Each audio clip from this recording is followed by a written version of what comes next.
is Fateh Mohammed Noor. Today on the program, we'll be talking about the Global Hunger Index launch interview that is supposed to be happening. The theme this year is the power of youth in shaping food systems. In studio, I'm joined on my immediate left, I'm joined by Esther Muriuki. She is a senior research scientist at the Kenya Agriculture and Livestock Research Organization.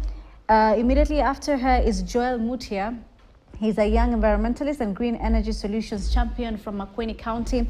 And we also have Caroline Mugo, who is a senior health and nutrition manager concern worldwide. Thank you all for coming to the show.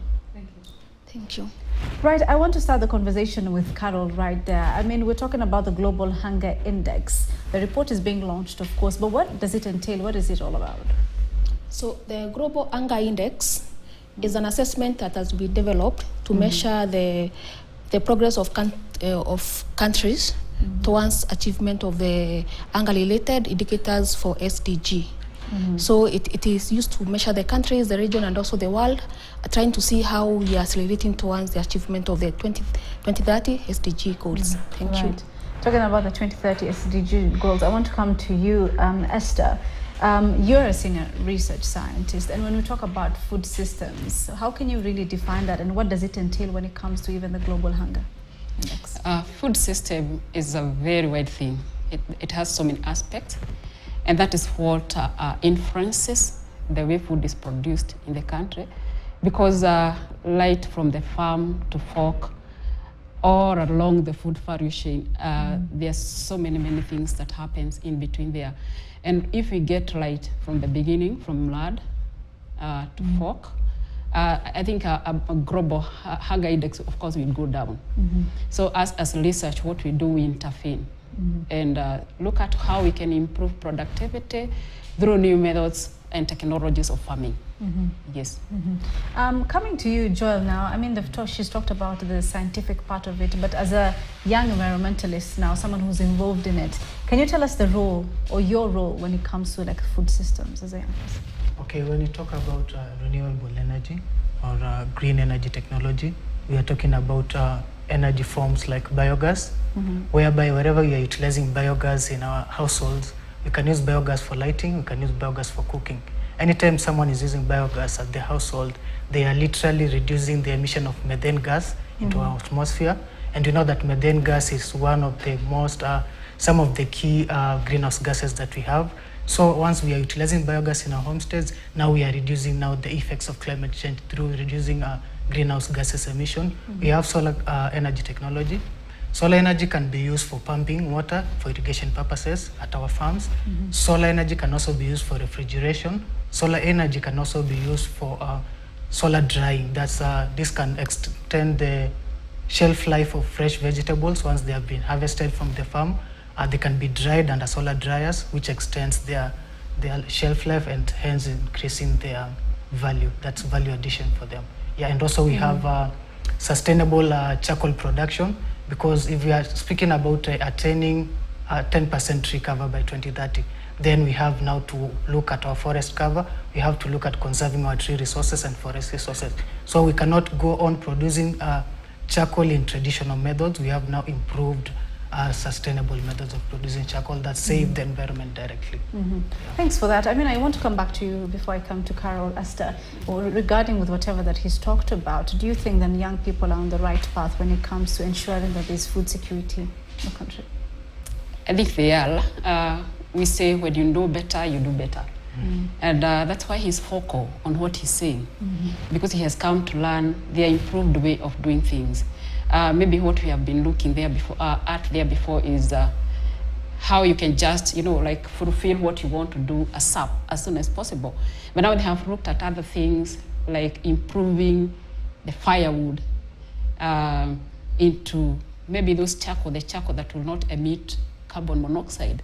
When we were growing up, that was not the case.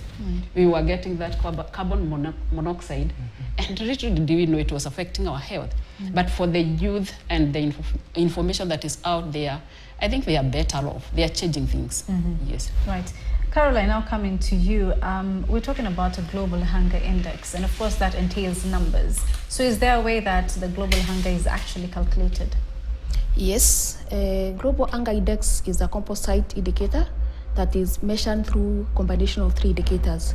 We first of all look at the adequate food intake, so looking at how much people are able to meet their energy requirement per day. And then the second one, we also look at the child undernutrition.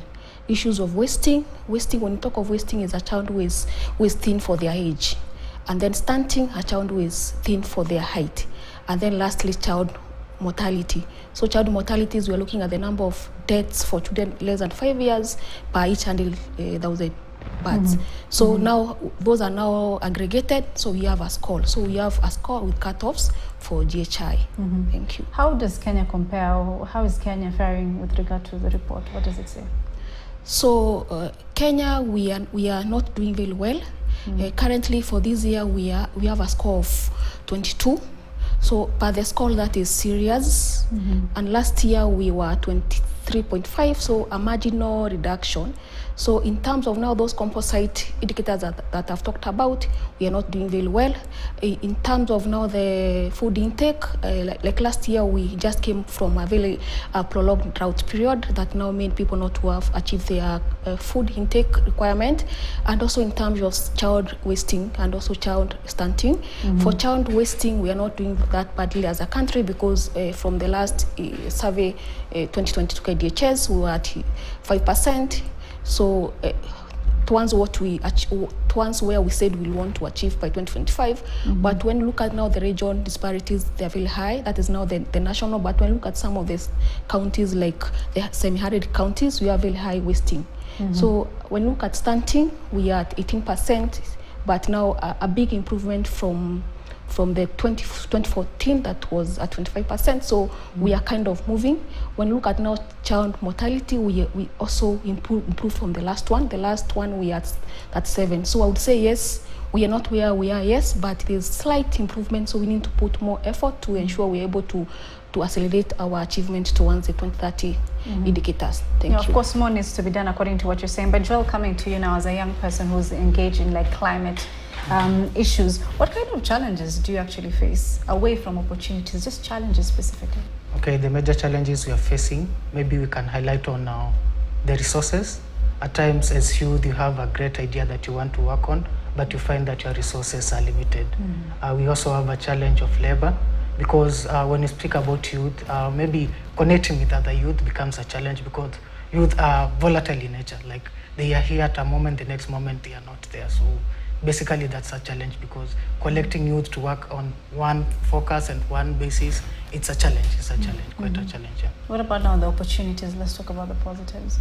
For opportunities, we can begin by speaking of maybe how the government has supported us as youth, because we have platforms that the government has given us. We have affirmative funds that now come in to help youth through the youth enterprise funds. That is, if you have an idea that's great, that's focusing on environment conservation and generally building the country towards achieving the goals that we are talking about, the SDG goals, then you can get funding from the government through the affirmative funding. And then we have NGOs that are coming together to help us achieve those goals too. Yeah. Esther, with regard to what he said, is there anything specific Calro is doing to promote young people who are getting into that kind of space? There's much that is happening in Calro. One, let me say, what we do there is capacity building for the youth, and there's a center that deals with practical training skills. So as Calro is diverse, we are many. So Calro Thika deals with capacity building, and also where I'm based, Calro Kabete, we also do that. We train youth on urban farming. We train youth on ways on which they can earn money. I mean, like, you can engage in some activities that will bring money quickly, other than waiting, because we know youth do not wait. They want quick money. They want something that is enticing. And I think Calro is doing that. The major thing also is the platform that offers information. There is information sharing on our platform. And I think it is helping so many youth out there, because you want to seek for information, you can go to the platform and know what you really wanted for that time. Yes. Caroline, coming to you now, what is the role of NGOs specifically when it comes to addressing challenges facing young people when it comes to food insecurity? So NGOs is working with government to ensure at least to improve their food productivity against the backlog of climate change. So working with the system, food system, to ensure we have more high-yielding, climate-resilient production, so that now the youth is more attractive, because you know, if they don't get use and money out of it, they're going to be enticed to work in it. Tend to what he's doing and also what Carol is doing, issues of innovation. So for you to have productivity, you need to have more productivity. He talked of one of the challenges as lack of finance, so we're also working with them to see whether we're able to assist them and maybe access more resources for productivity. Skills enhancement, the same way they are doing, is very important for them to be able to produce. And also finally, the well-being, because you can't produce when you're sick, you can't produce when you don't have education. So work in that space to ensure the well-being of the youth in terms of the education, in terms of food, in terms of agriculture, in terms of water, everything is also a good environment for them to be able to produce. Thank you. All right, thanks for that. Joel, just coming to you now, do you think, in your opinion, as a young person who's very interested in like environment and green energy solutions, are you well represented as a young person from national level or even county level or national level? Do you feel well represented? Okay, we have been given platforms because wherever we come to policy making, maybe wherever we come to development of new ideas or new developments that concern now the whole nation as at large, or at the county level, at the grassroots level, we have what we call public participation, which comes hand in hand with now when we are developing any new policy, or maybe when we are moving on towards something else.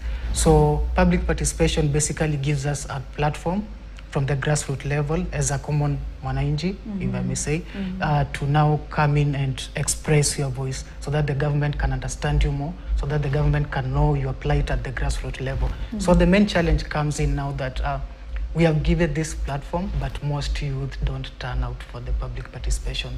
So their voice remains limited to their grassroots. Esther, coming to you, do you think there are more young people coming into research? Because I know, sometimes it's a perception research is hard, it's too tough, it's too scientific.